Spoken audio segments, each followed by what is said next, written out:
가을이 되면 멋쟁이 남녀들이 입는 옷 중에 하나가 트렌치 코트입니다. 이 트렌치라는 말은 원래 병사들이 전쟁 중에 파놓은 참호를 말합니다.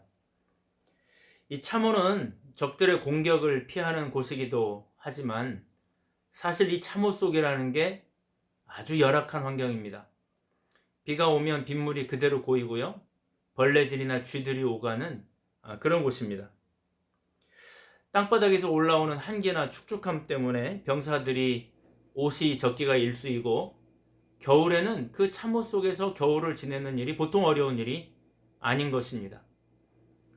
그러한 병사들을 위해서 1차 대전 때 지급되었던 옷이 바로 이 방수 재질로 만들어진 트렌치 코트였던 것입니다. 그러니까 원래 이 옷은 전투복인 셈입니다. 그것이 오늘날 많은 청춘 남녀들이 즐겨 입는 패션이 된 것입니다.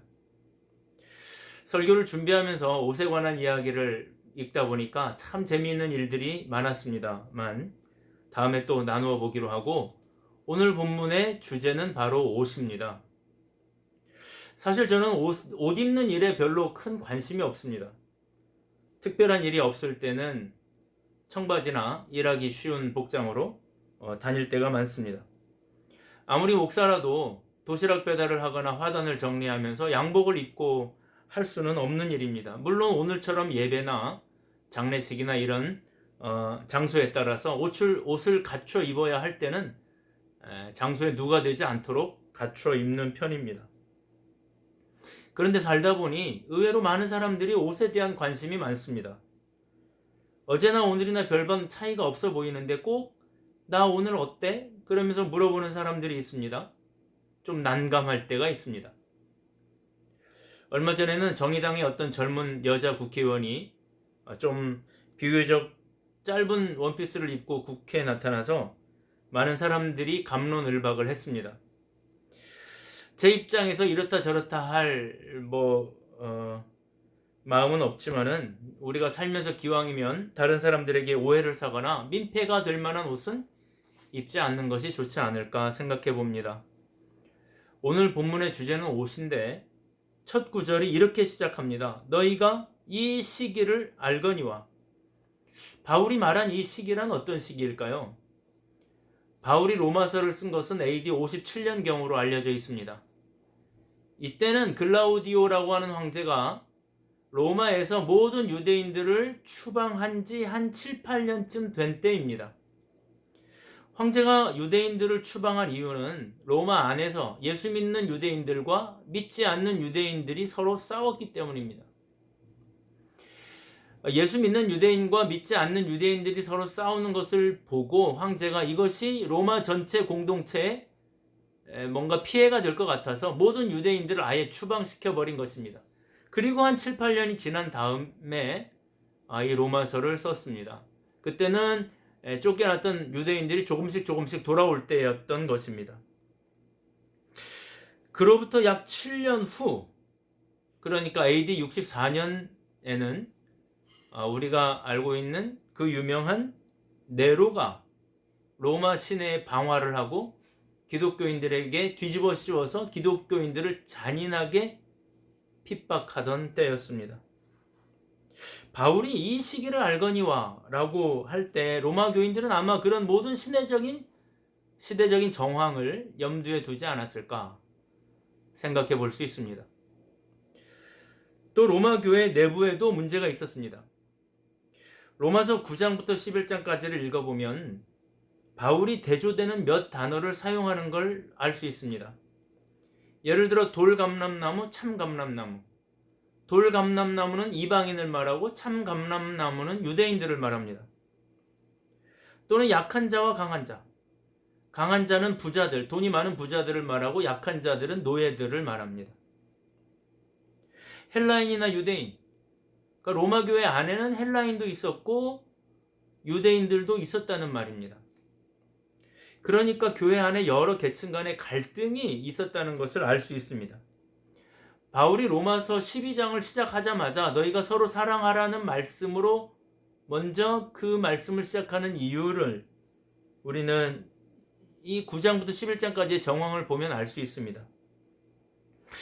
그러니까 바울이 이 시기를 알거니와 라고 했을 때 이 로마 교인들은 그런 교회 내부적인 상황을 염두에 두고 이 글을 읽었을지 모릅니다.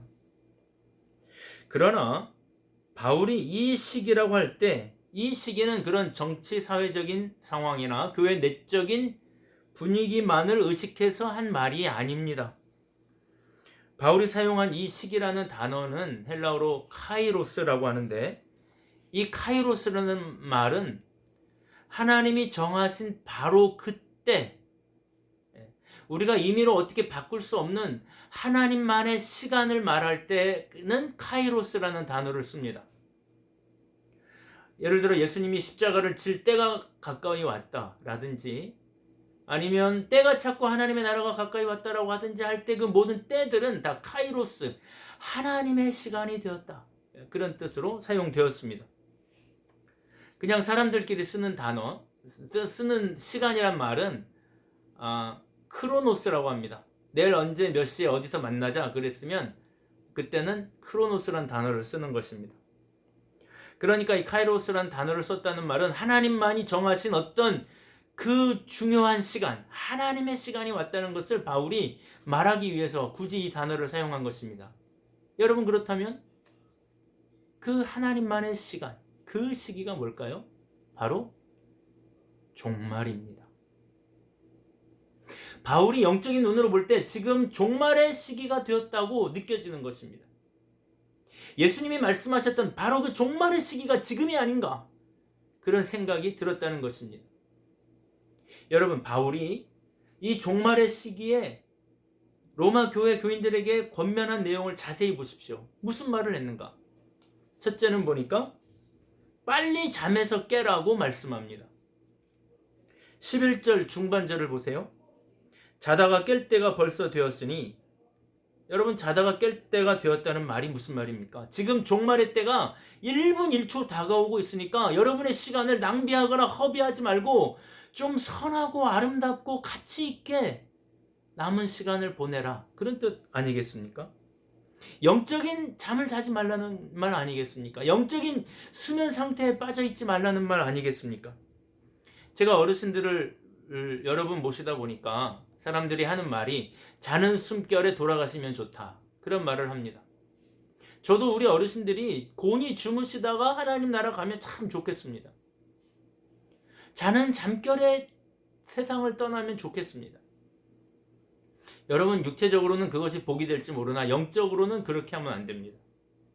영적으로 우리가 잠자고 있을 때 세상을 떠나서는 안 됩니다. 우리가 죽는 순간이 죄 짓는 자리이어서는 안 되는 것입니다. 목사인 저는 설교를 하다가 세상을 떠나는 것이 소원입니다. 성도 여러분들도 마찬가지일 것입니다. 선을 행하다가 남을 돕다가 선을 행하는 그 현장에서 하나님 나라 간다면 그게 얼마나 영광스러운 일이겠습니까? 사랑하는 여러분, 이스라엘 백성들이 출애굽한 날이 아비벌, 정월이죠. 14일 새벽이었습니다. 여러분, 새벽 잠이 얼마나 맛있습니까? 그렇다고 해서 그 새벽 잠에 취해 자다가 출애굽을 못한다면 얼마나 억울한 일입니까? 잠들면 안 되고 깨어 있어야 합니다. 그러면 깨어 있는다는 말이 무슨 뜻입니까? 그것은 첫째, 지금 내가 하고 있는 일이 무슨 의미가 있는지, 둘째는 지금 내가 생각하고 있는 이 생각이 어디를 향하고 있는 생각인지, 세 번째는 내가 지금 보고 있는 것이 세속적인 것인지 세상에 속한 것인지 아니면 영적인 것인지 우리가 깨닫고 있어야 된다는 뜻입니다. 여러분, 지금 무슨 일을 하고 계십니까? 여러분은 지금 무슨 생각을 하고 계십니까? 여러분은 지금 무엇을 보고 있습니까? 지금 보고 있는 것이 무엇입니까? 진리에 속한 일을 하고, 진리를 향한 생각을 하고, 진리에 속한 것들을 보실 수 있기를 축복합니다. 다시 한번 말씀드리지만 세속적인 거 너무 많이 보지 말기를 바랍니다. TV 너무 많이 보지 말기를 바랍니다. TV에서 들려오는 소리들을 너무 많이 듣지 말기를 바랍니다. 두 번째로 이 종말의 시기에 바울이 권하는 게 무엇입니까? 바로 이 종말의 때에 너희는 빨리 옷을 갈아입어라 이렇게 말씀합니다. 12절과 14절을 보십시오. 12절 밤이 깊고 낮이 가까웠으니 그러므로 우리가 어둠의 일을 벗고 빛의 갑옷을 입자. 14절 우리 주 예수 그리스도로 옷 입고 정욕을 위하여 육신의 일을 도모하지 말라. 여러분, 먼저 옷을 입기 위해서는 지금 입고 있는 옷을 벗어야 합니다. 과거의 일들, 세속적인 옷들, 잠잘 때 입었던 것들 벗어야 돼요. 13절을 보세요. 방탕하거나 술 취하지 말며 음란하거나 호색하지 말며 다투거나 시기하지 말고. 방탕, 술 취함, 호색, 음란, 다툼, 시기, 이런 것은 다 세상에 속한 옷입니다. 어둠에 속한 옷입니다. 잠잘 때 입는 옷입니다. 일단 그 옷들을 벗어야 합니다. 여러분, 오늘 우리가 입은 옷을 보십시오. 밤에 입는 옷입니까? 세상에 속한 옷입니까? 그러면 벗어야 합니다. 그리고 빛의 옷, 그리스도의 옷을 입어야 합니다. 밝은 낮에 입는 단정한 옷을 입어야 합니다. 그러면 빛의 옷, 그리스도의 옷, 그게 뭘까요? 이 종말의 때에 우리가 입어야 할 옷이 무엇일까요? 첫째는 은혜의 옷입니다. 여러분, 우리는 절대 우리의 힘으로 구원받을 수가 없습니다. 아무리 노력해도 안 되는 것이 있습니다. 죄된 우리의 본성을 완전히 해결할 수가 없습니다. 그래서 주님이 오셨습니다. 그 주님의 십자가의 보혈로 우리가 구원 얻는 길을 얻었습니다. 우리가 빨리 입어야 할 옷은 바로 그 은혜의 옷입니다. 나는 주님의 십자가로만 구원을 얻을 수 있습니다. 하나님, 나의 삶은 완전 엉망진창이 되었지만 예수 그리스도의 은혜의 공로를 기억하셔서 나를 불쌍히 여겨주십시오. 기도하며 빨리 하나님 앞으로 나아가야 합니다. 지금 은혜를 잃어버린 분들이 있습니까? 나는 이미 틀렸다고 생각하는 분들이 있습니까? 그 심령이 너무나 공허해진 분들이 혹시 계십니까? 지금 빨리 은혜의 빛 앞으로 나아가실 수 있기를 바랍니다. 은혜의 빛 아래서 여러분을 조명할 수 있기를 바랍니다. 빨리 어둠의 옷, 절망의 옷을 벗고 예수 그리스도의 은혜의 옷을 입으실 수 있기를 축복합니다. 지금 우리가 은혜의 옷을 입는 순간 주님의 십자가의 공로로 우리의 영혼은 구원을 얻는 것입니다. 둘째로는 거룩의 옷을 입어야 합니다.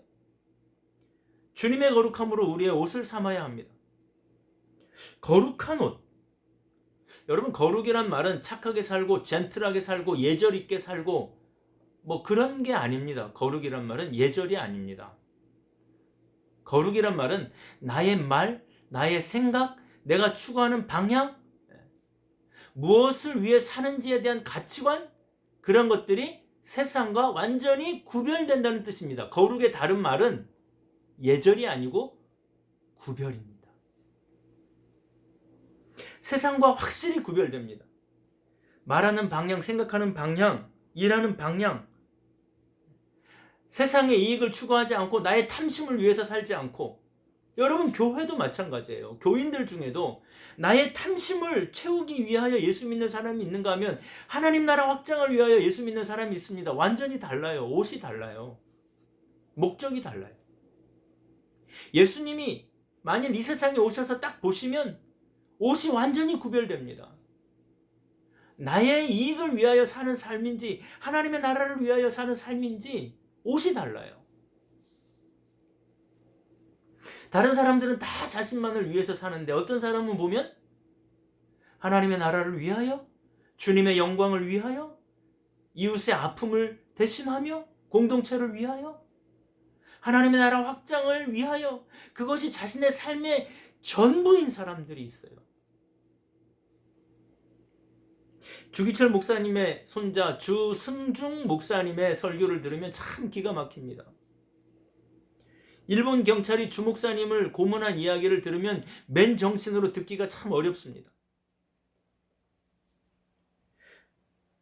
잠을 안 재우고 요도를 쇠구챙이로 찔러서 피가 납니다.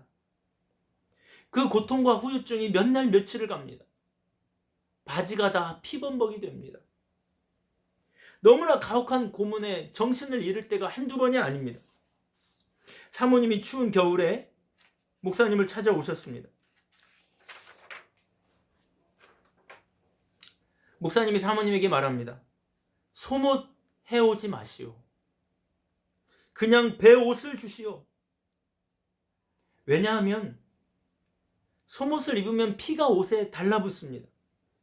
기절을 하면 일본 경찰이 물을 뿌려가지고 깨웁니다.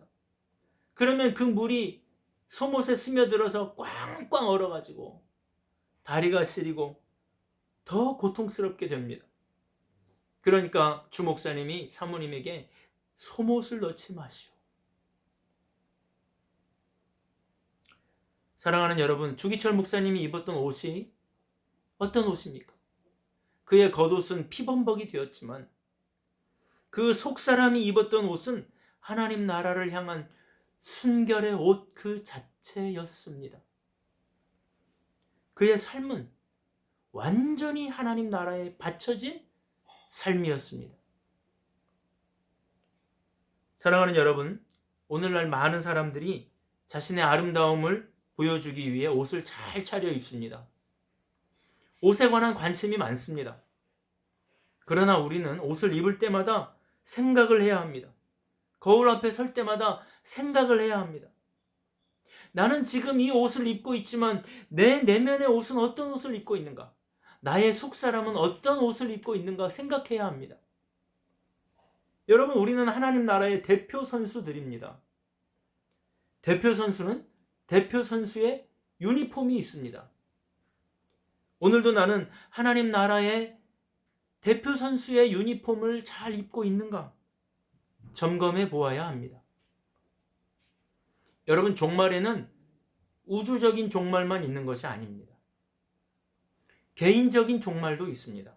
그것을 우리는 죽음이라고 합니다. 죽음은 누구에게나 언제든지 오늘 아침에도 내일 아침에도 찾아올 수 있는 것이 바로 죽음입니다. 그것이 개인의 종말입니다. 이 종말의 때에 겉옷을 잘 입을 필요는 없습니다. 나의 속사람이 어떤 옷을 입고 있는지 잘 점검해 볼 수 있기를 바랍니다. 어둠의 옷을 빨리 벗고 빛의 옷, 그리스도의 옷을 입으실 수 있기를 축복합니다. 이 말씀으로 승리하는 저와 여러분들이 되시기를 주님의 이름으로 축복합니다. 아멘.